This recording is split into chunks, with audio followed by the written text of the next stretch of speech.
menyaksikan keharibaan Allah Subhanahu kepangkuan Nabi besar Muhammad Sallallahu Alaihi Wasallam yang telah mengantarkan kita dari alam jahiliyah ke alam yang penuh dengan ilmu pengetahuan seperti saat sekarang ini. Yang saya hormati Bapak Kepala UPTD Puskesmas Seruai atau yang mewakili, yang saya hormati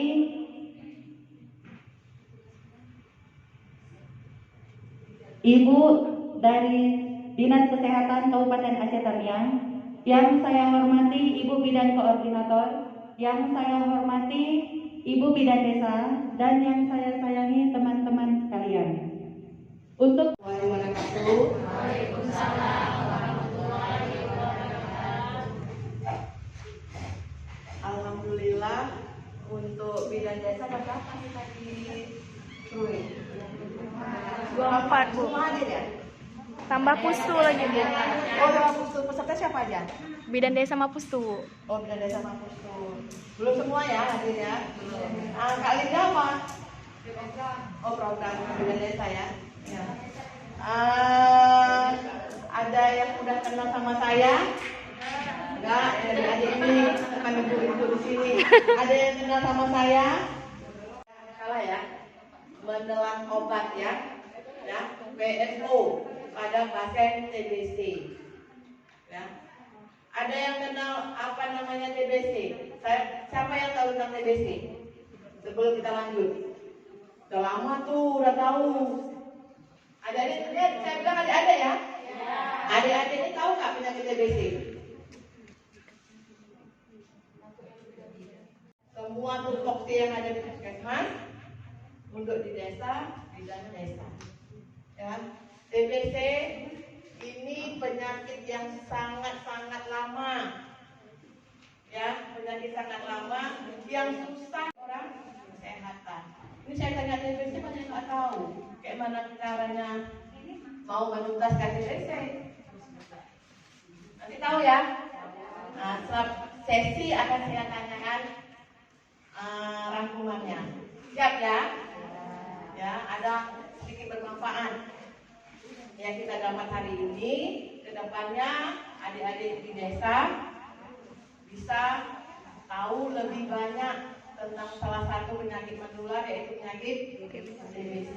Nah, TBC ini saking banyaknya tidak bisa dituntaskan. Pemerintah sekarang melihat bekerjasama dengan WHO, kita ini di Indonesia nomor 2 kasus kita yang terbanyak dari negara lain. Juara 2 ya, kasus terbanyak setelah India. Bagus nggak? Jelek. Kenapa? Iya, karena jumlah kasus TBC kita lebih tinggi dari negara yang lain. Kalau India, kalau ditengok ada di estimasi, saya lihat adik-adik saya, estimasi itu apa? Dari keseluruhannya, jumlah penduduk India itu lebih besar kita, mana lebih besar India? Jumlah penduduk kita berapa? Ada tahu nggak? Indonesia. Bukannya lagu apa irama ya? Yang sekarang. Ya, India ini lebih besar jumlah penduduknya, bisa dari 2 kali lipat dari penduduk kita, lebih dari 2 kali lipat. Wajar, penduduknya lebih besar, dia jumlah kasusnya lebih banyak. Kita bilang 1/4. Jumlah penduduk kita separuh dari jumlah penduduk Indonesia, India. Jumlah kasus kita nomor 2 Indonesia sedunia dari 8 negara, menjumlah 2/3 kasus TBC di seluruh dunia. Jadi kalau ibu-ibu, adik-adik ini punya anak mau ke Singapura, ya itu pasti dilihat ada nggak suntik PCT dulu, ya berapa tahun yang lalu. Sekarang COVID, ada nggak vaksin COVID? Nah kalau dulu dilihat tidak ada bekas saja. Parut BCG. apa Parut BCG BCG. itu tidak boleh ke Singapura dulu. Sekarang vaksin COVID. Nah, dari jumlah kasus kita ini, kita ada 34 provinsi ya. Jumlah kasus terbanyak kita ada di Pulau Jawa dan di Sumatera Utara. Nah, saking nggak bisa tuntasnya pemerintah membuat komitmen. Nah, sekarang setelah stunting, indikator nasional stunting itu nomor 1. Nomor 2 indikator nasionalnya yaitu TBC. Jadi setiap gerakan dari TBC itu didukung oleh presiden, wakil, dan menteri. Dulu hanya keluar dari menteri aja, belum ada asam. Tahan terhadap suhu rendah 4 derajat Celcius sampai -7. Kumannya sangat peka terhadap suhu Panas. sinar matahari dan ultraviolet. Ya, kalau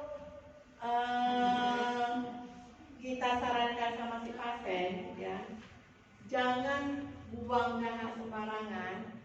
Itu karena kumannya, iya, dia tahan lama-lama hidup di tempat yang dingin seperti ini tahan. Kalau dia sudah terkena beberapa lama kena sinar matahari ultraviolet, itu akan mati, ya, apalagi dengan panas terik. Ya, maka disarankan untuk pasien TBC itu harus jemur tilangnya, bantalnya itu paling tidak minimal seminggu sekali. Kalau boleh sering, ya, sehari sekali. Itu insya Allah perbaikan dari klinisnya akan pulih. Salah satunya, ya.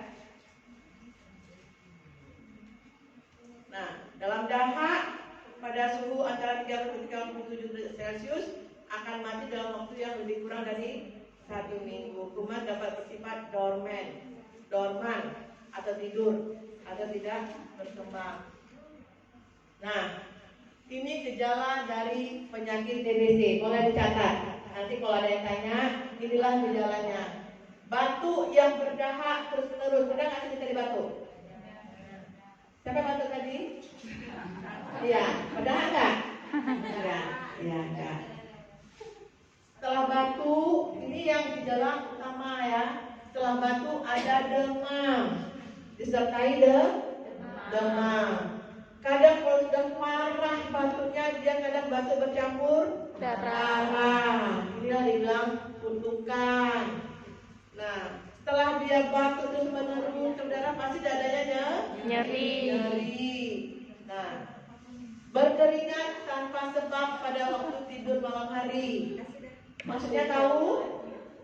Arti ini tidur malam berkeringat tanpanya ada. Kita udah pernah keluar semua ya? Oh belum? Udah dewasa ya. Nah, tanpa ada aktivitas tidur aja dia berkeringat. Bukan karena kepanasan ya, dia karena demam, kedinginan, malam tidur berkeringat. Itu gejala yang lain, gejala utama ini. Dari kejadian gejala seperti ini, nafsu makan dia menurun, otomatis berat badan menurun. Ini ingat ya, berkeringat tanpa sebab pada waktu malam hari, bukan ada kegiatan malam, ya. Jadi lihat aja, udah ada tanda ini, pasti yang lainnya akan muncul. Nah, inilah dia. Inilah gejala utamanya, ya. Ini gejala sistemiknya. Nah, seperti ini. Nah, itu batuk dahak ya. Ya, nanti langsung diperiksa. Oke? Menambah SPM. Nah, jangan salah lagi. SPM, ada tahu ada SPM-nya? SPM tahu? Iya, karena pelayanan minimal itu di KIA ada.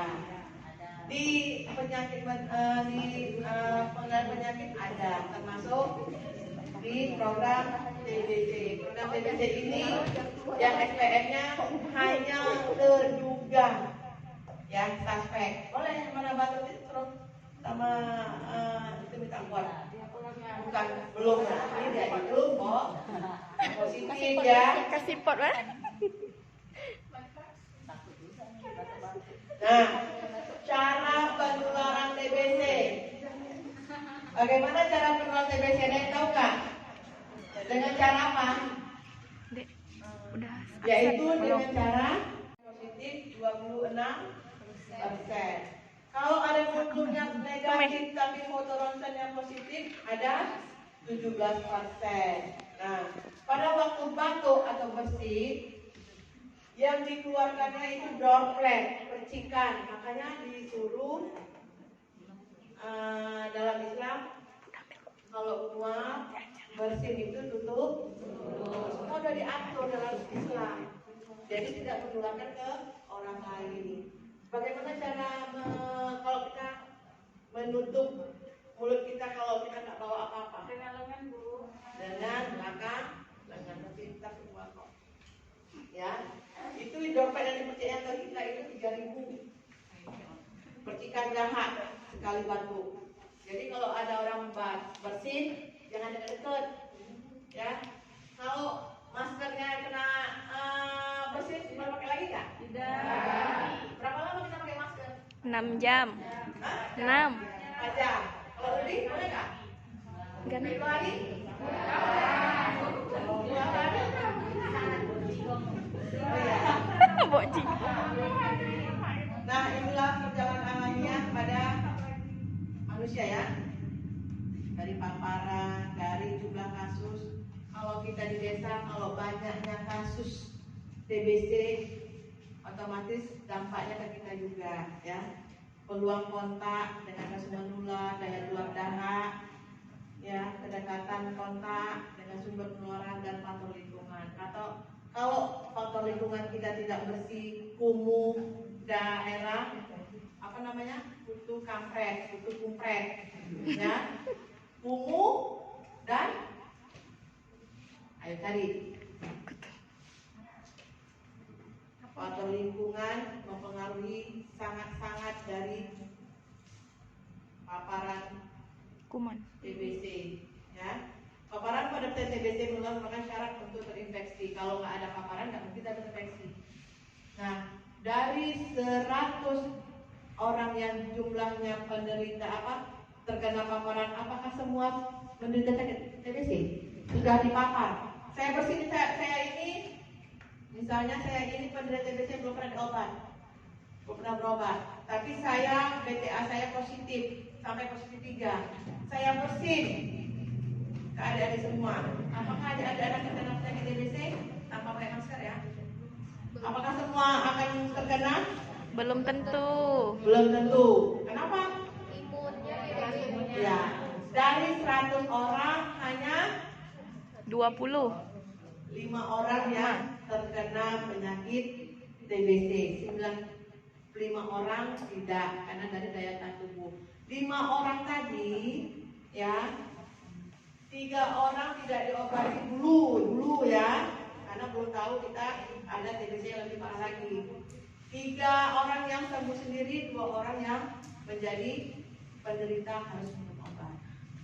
Sekarang TBC ini sudah merajalela, sudah naik tingkat, tidak ada lagi TBC biasa.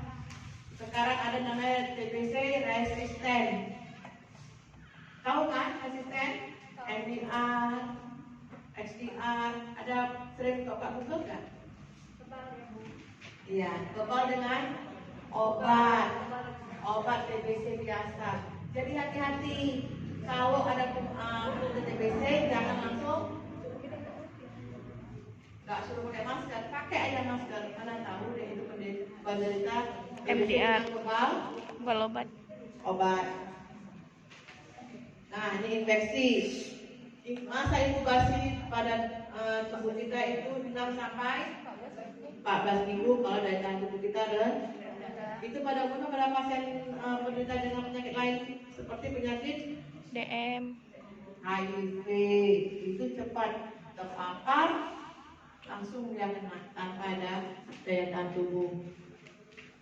Nah, sakit TBC faktor risikonya menjadi sakit TBC tergantung dari jumlah kuman terhirup, lama yang terhirup, usia seorang terinfeksi, tingkat daya tahan tubuh seseorang.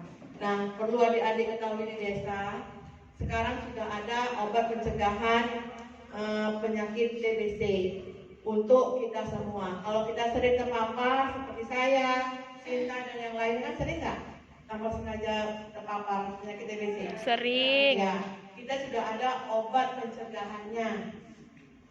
Untuk ada yang diminum untuk anak-anak selama 6 bulan setiap hari.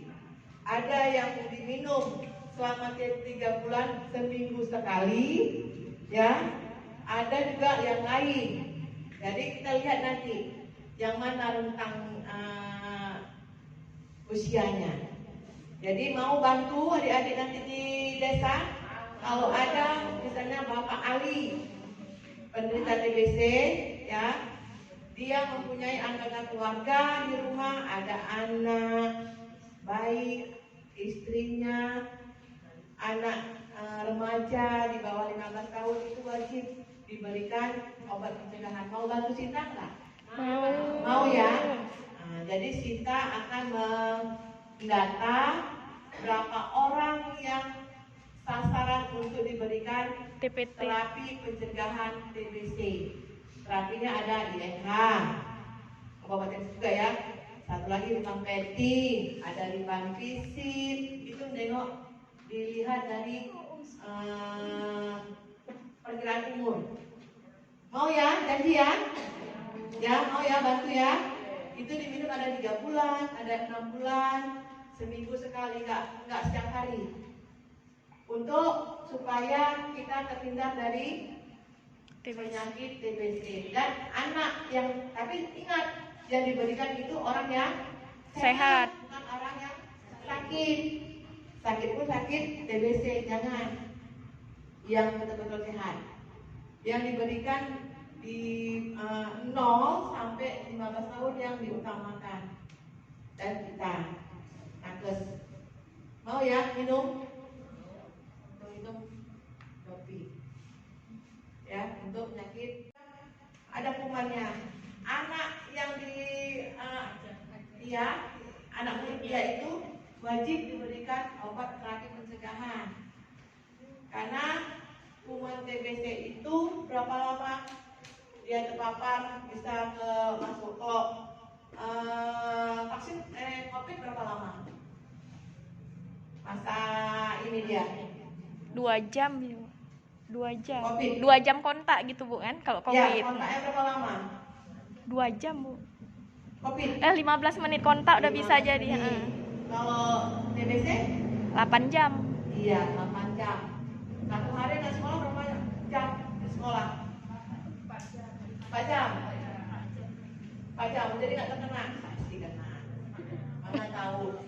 Karena sehari, setiap hari lagi. Eva terutama. Ya, inilah dia. Paling TBC, banyak kuala akibat musuh. menunya, karena sebelumnya akibat keterlambatan diagnosa. Eva termasuk. Kurang sama sekali, pengobatan tidak adekuat. Inilah tugas dari adik-adik di desa, harus memastikan pengobatannya adanya komorbid. Apa komorbid? Penyakit bawaan. Iya, penyakit penyerta. Oke. Nah, inilah tadi penularannya melalui batuk, melalui Bersih. terhirup sama kita. Ingat, TB menular lewat dahak yang dikeluarkan pada waktu batuk dan bersin, bukan lewat. Jangan salah. Ada orang yang TBC udah lainkan, makan, piring. Itu orang kesehatan juga yang ngomong loh, bukan orang awam. Ya, ingat ya, kalau makanan itu kan dimasak, minuman dimasak, piring pakaian dicuci. Ya, jangan dibeda-bedain, ingat ya, jangan dibeda-bedain. Jangan kita menambah stigma sama penderita. Ada stigma? Anggap. Tahu? Anggapan. Tahu ya? Tahu. Ingat ya, ingat yang ini. Gara-gara dia penderita, kita singkirkan dia. Makan kita lainkan, minumnya kita lainkan, piringnya dan sebagainya. Siapa aja yang bisa kena TBC? Semua orang. Mau anak, ustadz, polisi nggak ada sini ya, macam saya. Olahragawan, dokter, perawat, anak gadis, apa nih? Security. Security, kita pejabat tak tahu siapa. Ini dokter, ustadz, semua bisa terkena. Apalagi kita, tidak pandang pekerjaan, tidak pandang umur, suku, semua bisa terkena TBC. Kalau kita tidak mencegah, orang yang berisiko dengan penyakit TBC, salah satunya orang kurang gizi. Nah, ini lingkungan, pemukiman padat kumuh, inilah salah satunya. Nah, cara mencegah penularan TBC itu melalui minum obat. Mencegahnya satu, minum obat. Perlu adik-adik tahu ya, kalau penderita TBC minum obat TBC-nya selama 2 minggu, tidak kurang dari dosis, tidak kelewatan waktu, tetap waktunya menurut tepat waktu ya, dosisnya adekuat, waktunya juga konsisten dari hari pertama dan seterusnya, itu dia tidak menular lagi ke orang lain. Jangan takut ya. Kuman BDA tadi kan banyak merah, itu sudah putus-putus. Untuk menularkan ke orang lain itu sulit. Jadi sudah lemah, ya. Jadi jangan takut ya. Kalau dia tuntas minum obatnya sampai 6 bulan, insya Allah dia sembuh. Ya. Nah, mencegah lagi dengan cara apa? Tutup mulut ketika bersin atau batuk. Dan itu diapain? Cuci ya, jangan kemana-mana.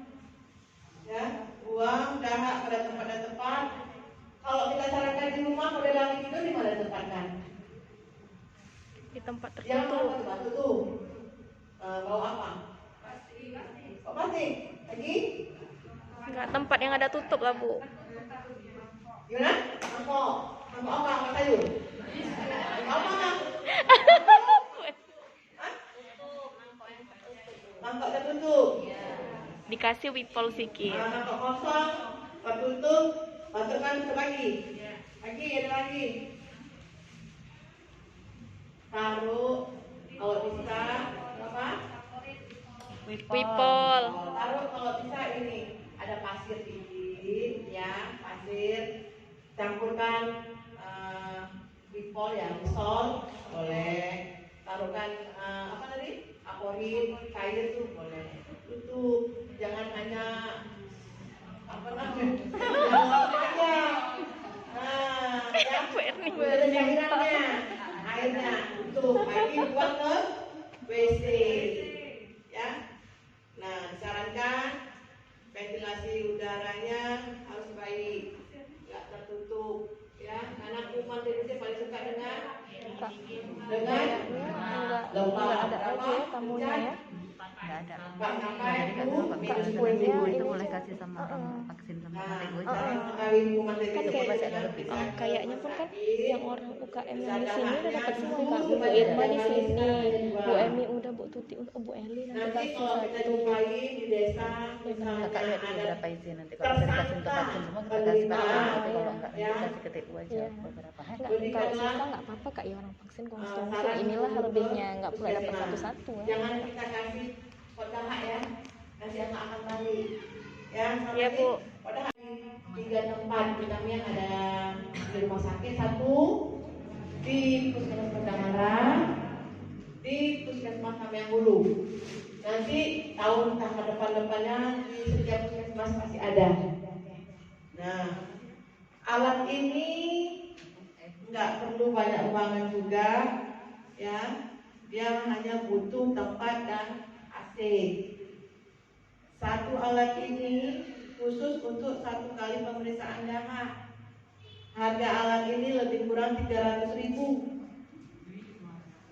Iya, kalau dituangkan kita ada beli ya 300.000 1 kali pemeriksaan yang dibutuhkan oleh si pasien. Alat ini bekerja dimasukkan ke dalam mesin. Setelah dicampur dahaknya, dimasukkan ke mesin. Pertanyaan. Tadi pertanyaan enggak? Enggak ya? Kalau saya bilang ya. Nah, inilah dia tahapan pengobatannya. Tahap awalnya untuk apa? Tahap lanjutan untuk apa? Tahap awal ini dimulai selama 2 bulan setiap hari. Tujuannya untuk mematikan kuman TBC. Kota lanjutan? Iya, dan mencegah kekambuhan. Kalau dia putus di tengah jalan, itu salah siapa? Kadang si pasien minum 1 bulan atau 2 bulan sudah merasa enak, nggak mau lagi, putus. Dia akan jadi kambuh.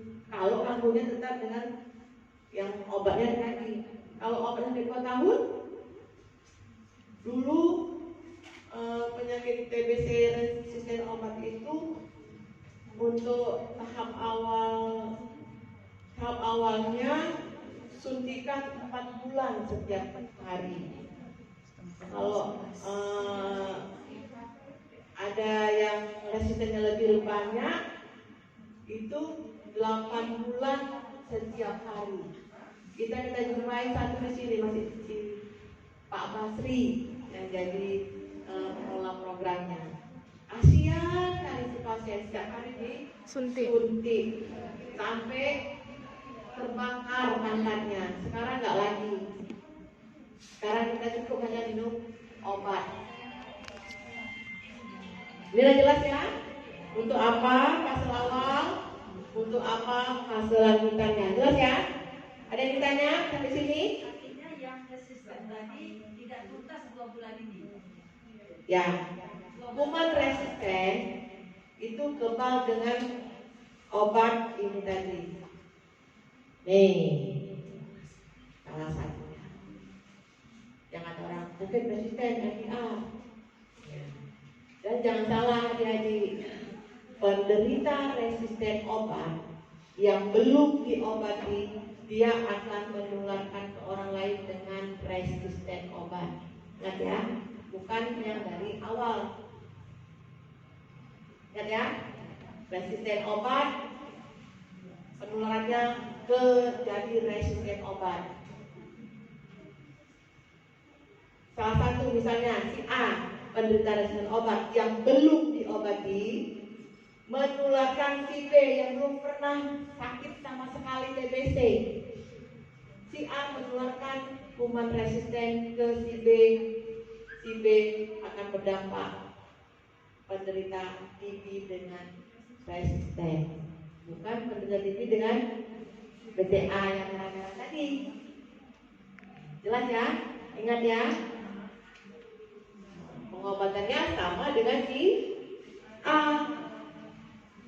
Si A mau 9 bulan atau 12 bulan, ya si B seperti itu. Ya. Memang ada kuman yang resisten. Ya. Resisten artinya. Ada. TB ini dulu pengobatan hanya 2.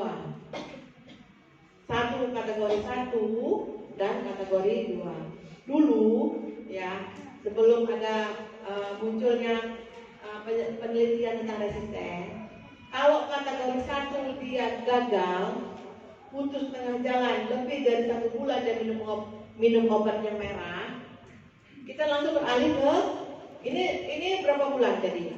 6 bulan kan? Kategori 1 ya. Dia beralih ke kategori 2. Di situ disuntik streptomycin. Minum obatnya selama 8 bulan. Sekarang nggak pakai lagi. Kalau dia memang minum obatnya 6 bulan, tapi dites PCR, mana ya? PCR tadi tidak melihat resisten, tetap dia minum 6 bulan, diulang lagi. Tapi kalau dia minum obat tidak resisten, ya, tiba-tiba dia putus obat, ngulang lagi periksa darahnya, resisten di sini, beralih ke resisten. Dilihat berapa macam obat yang ini tadi resistennya. Nah, di sini kan ada 4 macam. macam obat nih. Yang mana dari keempat tadi yang resisten? Nih, entah rifampicin-nya, INH-nya. Jelas ya? Ini gambar umum. Itu bisa nampak Ibu, obat mana yang resisten? Iya, dengan satu kalau gen expert hanya melihat rifampicin resisten. Nah, seiring resisten kan diobati dengan obat resisten. Seiring berjalan waktu, pemeriksaan dahak setiap bulan itu lihat di kultur, di LPA, di DST, apa namanya keren-kerennya lah, bahasa kerennya. Itu lihat mana kuman resistennya muncul. Kalau resistennya hanya rifampicin, dia cukup minum obatnya 9 bulan. Ya sekarang, kalau dua-dua resisten, dia 21 bulan sampai 2 tahun. Kalau ada lagi ini sudah menjadi SDR, brain SDR, semuanya lagi. Dah, kalau alam sawah. Ya, jadi itu kesalahan kita. Nah, dan ini ya obat. Siapa yang bisa menjadi PMO? Sebaiknya PMO yang diutamakan itu petugas kesehatan, misalnya bidan di desa, perawat, pekerja sanitarian, kurir dan lainnya. Boleh juga kader, tapi yang diutamakan sekali itu nakes. Ya, kenapa? Ada yang bisa jawab nggak? Ya, kita cerita. Lanjut ya. Nah, tugas PMO apa? Inilah dia, tugas kita. Bersedia mendapat penjelasan di poliklinik, ya, misal mana tahu tetangga atau warga di desa kita itu datang berobat, kita didampingi, pas kita di sini kita rapat. Kalau nggak Bu, dampingi saya takut sama Pak Dokter, agak gimana gitu. Nah kita kan lebih dekat, bersama nakes. Nah, dia nggak pandai ngomongnya bagaimana, ya kita terangkan apa keluhannya. Nah, setelah itu melakukan pengawasan terhadap pasien dalam hal minum obat. Kita bilang sama pasien, jangan minum obatnya putus. Kalau putus jadi resisten, tidak akan sembuh. Kita bilang sama si pasiennya, perintah pasien untuk pemeriksaan dahak ulang. Dalam pengobatan 6 bulan ada beberapa untuk pemeriksaan dahak dalam 2 bulan, 5 bulan dan akhir pengobatan. Bukan hanya kayak kita minum obat apa ya, demam, setelah minum obat selesai. Nah, karena dia harus punya tahapan. Nah, kalau orang umum kan nggak tahu ya efek samping, ya. Kita paling tidak sedikit banyak tahu efek samping dari obat TBC. Obat angin apa? Peka. Nah, salah satu ya kan? Banyak. Ya kan? Nah, ini kita harus tahu dari 4 macam obat untuk TBC itu ada semuanya efek sampingnya. Nanti Bapak kalau minum obat ini efek samping seperti ini. Nah, yang efek samping bagaimana yang harus ditangani, yang bagaimana yang harus dijelaskan tidak apa-apa. Ada salah satunya. Itu tugas dari PMO. Nah, inilah dia. Ini efek samping dari obat. Ini ya. Kalau warna kemerahan pada air seni atau kencing, ini harus diapain? Harus dilanjuti nggak? Lanjut.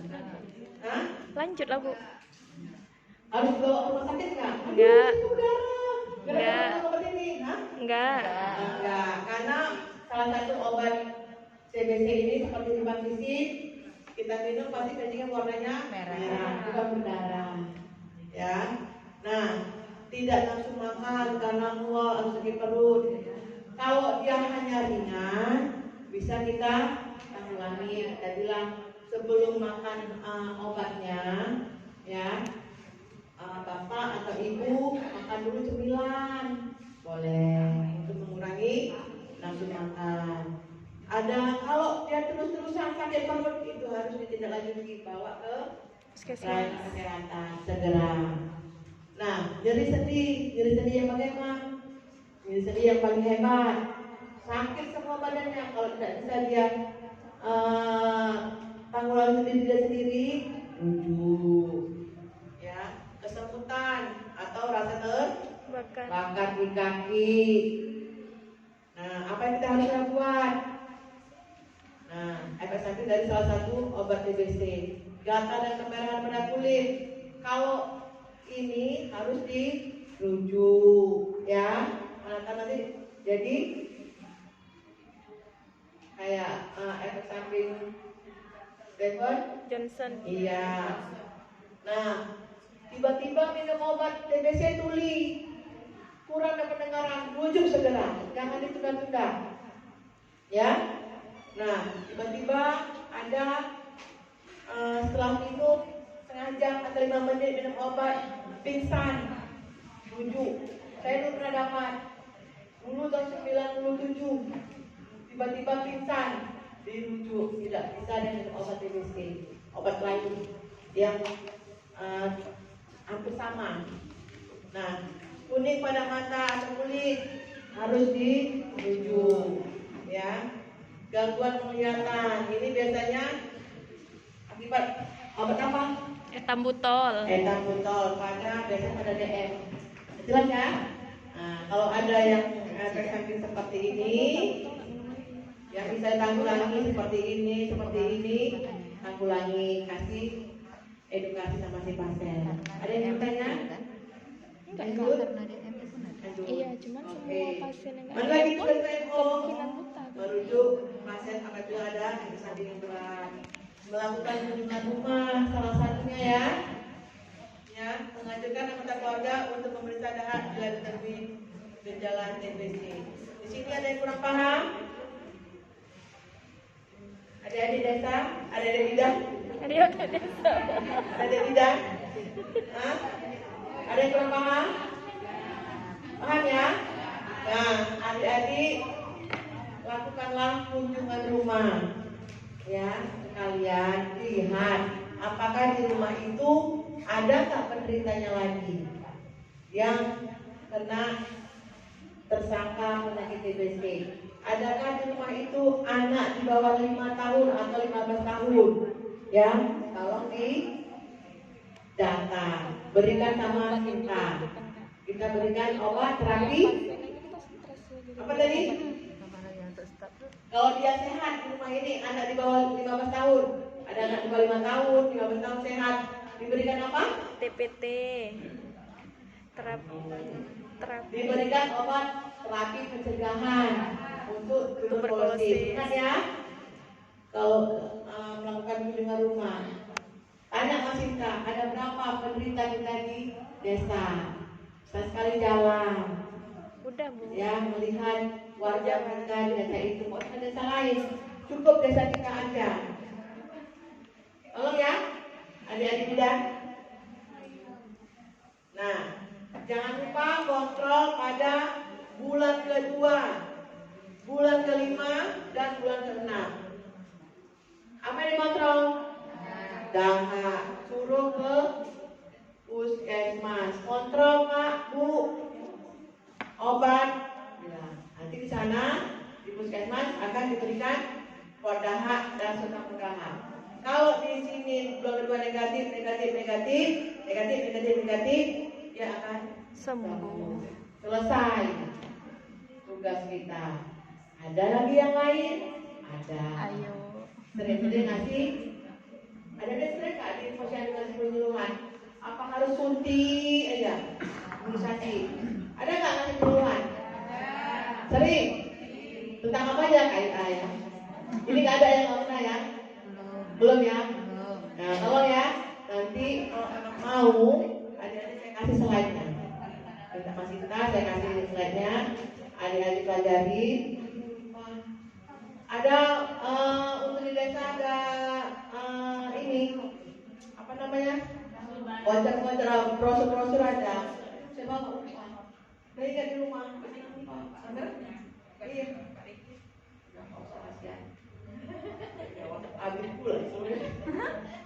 nanti ya titip Mas Sinta, tolong dikasih, bisa dibaca-baca dan ada baca.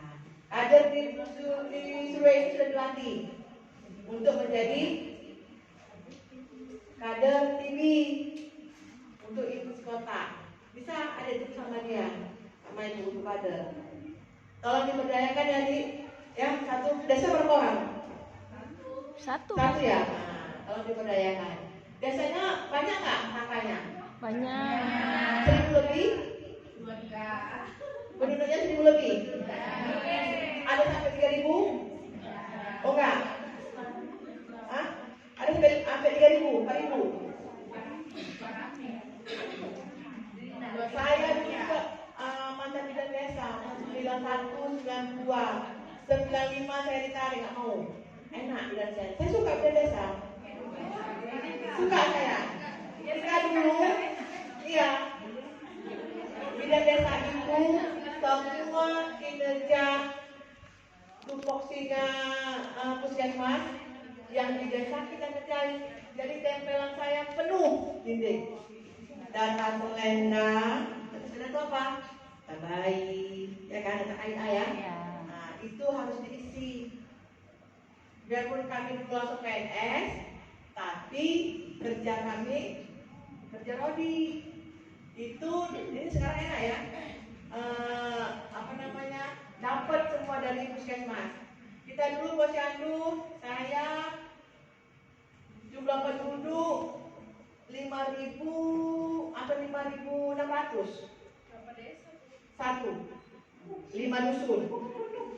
5 dusun tiap minggu awal bulan, awal perusahaan ulang dana menyuluh kepada si pasien, keluarga dan masyarakat umum. Dan terakhir memotivasi, memberikan dukungan psikososial pada pasien. Karena pasien TBC ini dia minder, ya, karena dia nggak tahu kira-kira aku bisa sembuh nggak. Stigma di masyarakat itu sangat jelek, ya. Lain dengan COVID, keren, dapat bantuan, enggak. COVID dapat kan? Kalau kita kena COVID ya, dapat loh, dapat berat 5 kilo ya Bu ya. Kalau TBC nggak dapat, cuma dapat udaha. Ya, sampai sini ada yang ingin ditanyakan. Jadi dari mulai hari ini PO untuk puskesmas Seruai adalah adik-adik di bidan di desa ya. Nah, minta tolong, inilah tugas PO yang sesungguhnya, ya. Untuk mendampingi, memastikan, memantau, motivasi si pasien ya, dan memberi penyuluhan dan mendorong si pasien. Gimana? Siapa ngomong?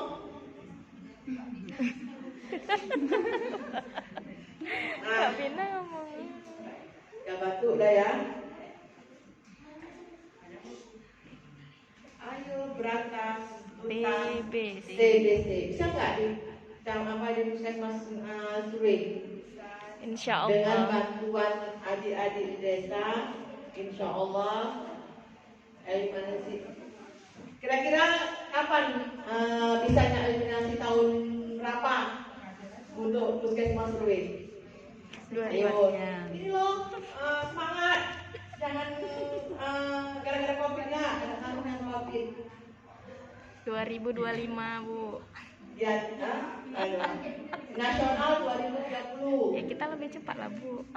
Kalau Surabaya jumlah penduduk berapa? Ya Bu. Surabaya 28.000 sekian. 28.000 sekian. Desanya 24.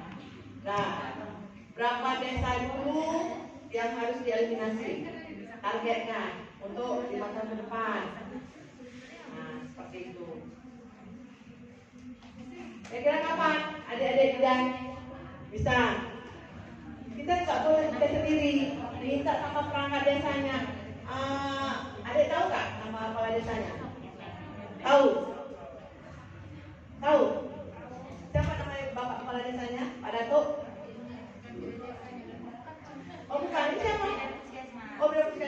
Kerja desa? Oh, ayo tanya. Siapa? Desa mana? Hah? Bapaknya siapa namanya Pak Datuk? Mahmudin. Ibunya?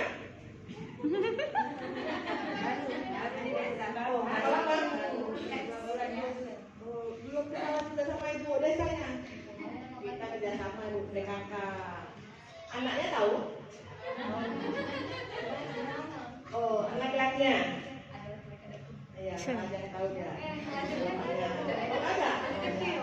Jadi minta tolong sama perangkat desa untuk membantu program ini.